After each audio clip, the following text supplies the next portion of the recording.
Every 15 seconds, something changes. A lock clicks open. The hallway light flickers off for a moment. A door creaks open. There was no logical reason for my door, the door to apartment number 7, to be open. I was certain I had locked it before leaving the house. The door was ajar. A muffled growling sound was coming from inside. After that sound, everything changed for me.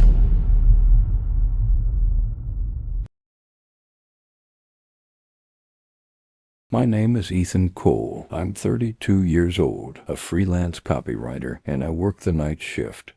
It's a good excuse to listen to the silence of the apartment building, the layers of the night. I live in a brick building called Willow Street Lofts, close to downtown but detached from the city noise. The apartment numbers are like little universes. 7 is my quiet universe. Harold and Mary Anders live at number 8. To describe them as strange would be an understatement, but they are familiar. They keep the curtains closed during the day, and at night a small lamp glows. Sometimes a melody repeats like a distorted radio frequency, like a children's lullaby, half sung and cut off. Harold never leaves the house. Marie sometimes looks out the window, as if watching the outside world. My interest initially stemmed from curiosity. Then the lines became clearer. The gossip among the apartment residents, the handprints on the apartment walls, the recurring murmur I heard at 213.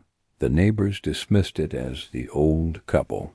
I dismissed it, too, until new people moved into apartment 11. The Quinn family was moving to 11. Daniel, 39, Sarah, 35, and their son, Mason, about 17 years old. Mason was big and quiet. Daniel was the type who shouldered the burden of the move, but never let go of his sense of humor. Sarah was tired but kind. I offered to help on moving day. Box after box of books, a sofa, an old record player. I carried everything down the hallway. Mason had secretly drawn a tiny sketch on one of the boxes. When he saw it, something changed on his face. He aged for a moment like a child, but then he came back. By the time evening fell, they had put the whole house in order. I opened my door and made sure to turn the key and lock it. I'm one of those people who double-checks the lock. Shortly after, Mason ran up behind me, holding my phone. "Bro, I thought I saw your phone in the boxes," he said. "You dropped it." He handed me the phone.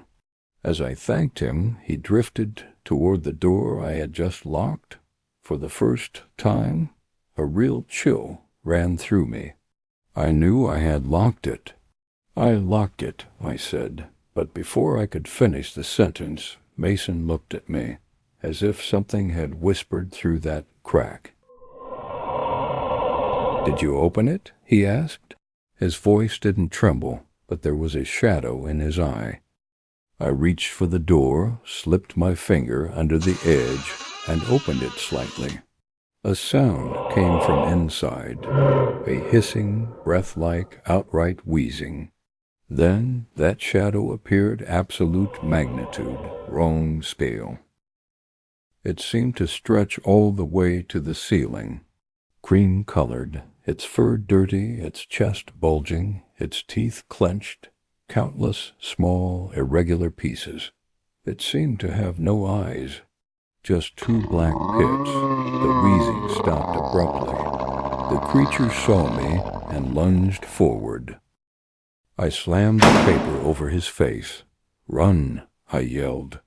Mason, Daniel, Sarah, a few neighbors from other floors, Brenda from below, Mr. Alvarez from above all gathered in the hallway. The creature slammed its body against the door in rage. The wood creaked. At that moment, the door to room 8 slowly opened. Harold Anders emerged holding an old, rusty leash. Marie was behind him.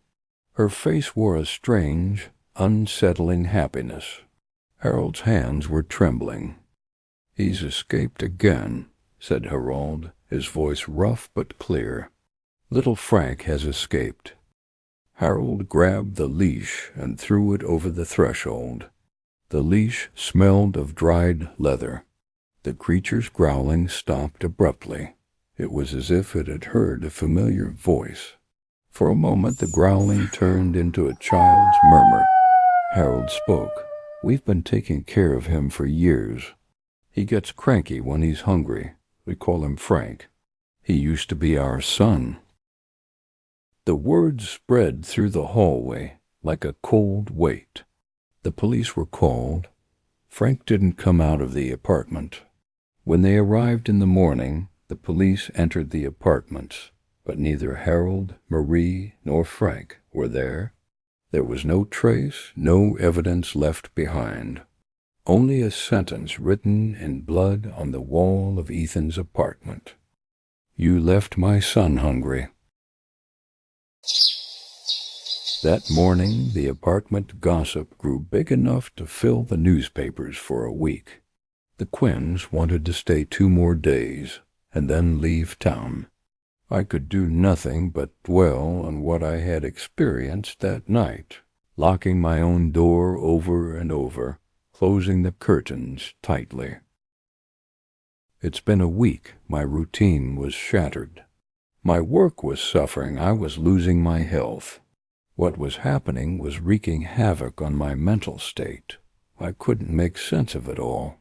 I couldn't sleep anymore. Even when I did manage to sleep, I kept seeing that creature in my dreams. That's when I realized I had to move out of this apartment. The night before the move, I couldn't sleep. I looked out the window. The window of number 8 was dim again, but the inside looked completely empty. My phone rang. It was a short message from an unknown number. Just one line: "He's hungry again, ...